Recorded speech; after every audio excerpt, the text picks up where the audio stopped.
আকাশবাণী কলকাতা। স্থানীয় সংবাদ পড়ছি নমামি বসু রুদ্র। প্রথমে বিশেষ বিশেষ খবর।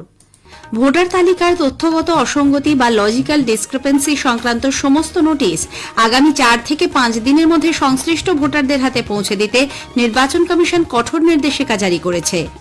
দেশের সমস্ত রাজ্য ও কেন্দ্রশাসিত অঞ্চলের মুখ্য নির্বাচনী আধিকারিকদের সঙ্গে আগামী 8ই জানুয়ারি বৈঠকে বসছে নির্বাচন কমিশন। ফরেস্ট রাইটস অ্যাক্টের অধীনে থাকা নথিকে এসআইআর প্রক্রিয়ার বৈধ প্রমাণপত্র হিসেবে গ্রহণ করার দাবি জানিয়ে বিরোধী দলনেতা মুখ্য নির্বাচন কমিশনারকে চিঠি পাঠিয়েছেন। দানিভিট হাই স্কুলে 2 ছাত্র মৃত্যু মামলায় রাজ্যের আবেদন খারিজ করে দিয়ে এনআইএ তদন্ত বহাল রেখেছে কলকাতা হাইকোর্ট। আবহাওয়া দপ্তর বীরভূম ও বর্ধমান জেলায় আগামীকাল শৈত্যপ্রবাহের সতর্কতা জারি করেছে। আসছে বিস্তারিত খবরে। ভোটার তালিকায় তথাকথিত তথ্যগত অসঙ্গতি বা লজিক্যাল ডিসক্রিপেন্সি সংক্রান্ত সমস্ত নোটিশ অবিলম্বে ডাউনলোড করে আগামী 4 থেকে 5 দিনের মধ্যেই সংশ্লিষ্ট ভোটারদের হাতে পৌঁছে দিতে নির্বাচন কমিশন কঠোর নির্দেশ দিয়েছে। এই কাজে কোনো রকম গাফিলতি বরদাস্ত করা হবে না বলেও স্পষ্ট বার্তা দেওয়া হয়েছে। রাজ্যের মুখ্য নির্বাচনী আধিকারিকের দপ্তর থেকে সমস্ত জেলা নির্বাচনী আধিকারিকদের এই নির্দেশ জানিয়েও দেওয়া হয়েছে।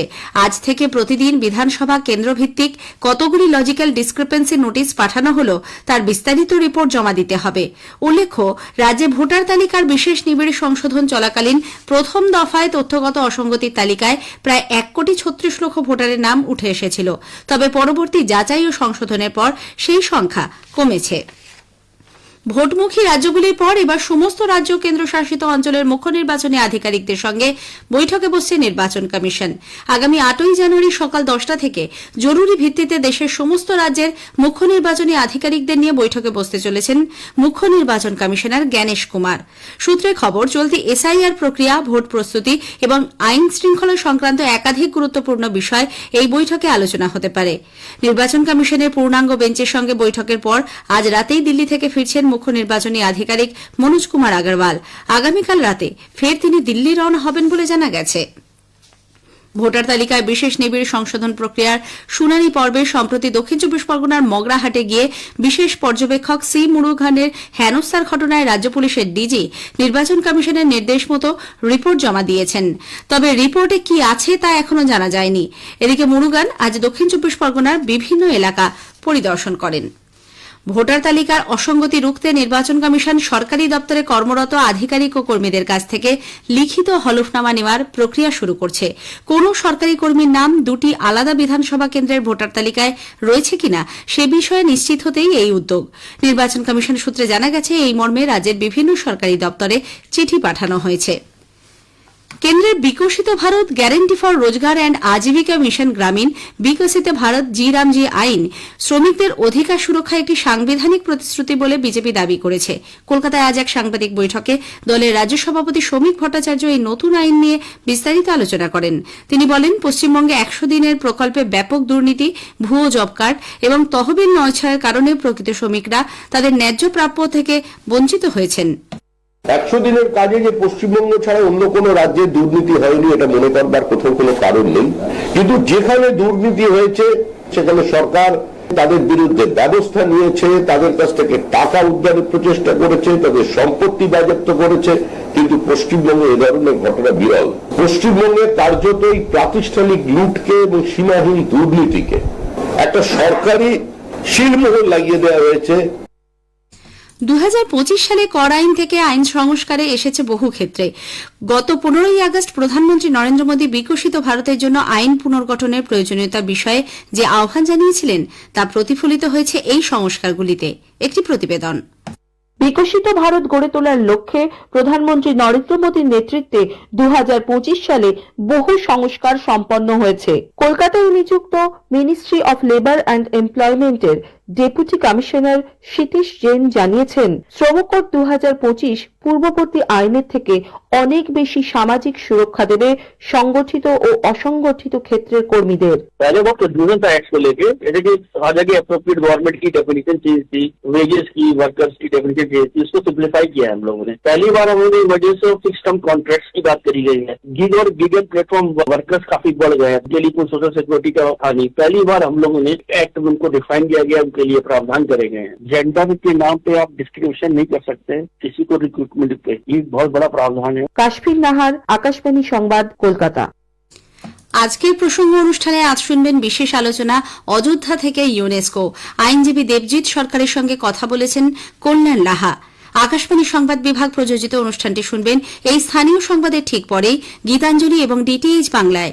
অনুষ্ঠানটি সোশ্যাল মিডিয়া প্ল্যাটফর্মেও শুনতে পাওয়া যাবে।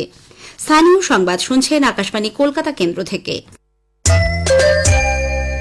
আমাদের সংবাদ শোনা যাবে ইউটিউব চ্যানেল আকাশবাণী সংবাদ বাংলা, ফেসবুক ও ইনস্টাগ্রাম আকাশবাণী সংবাদ কলকাতা এবং এক্স হ্যান্ডেল এআইআর নিউজ কলকাতাতে।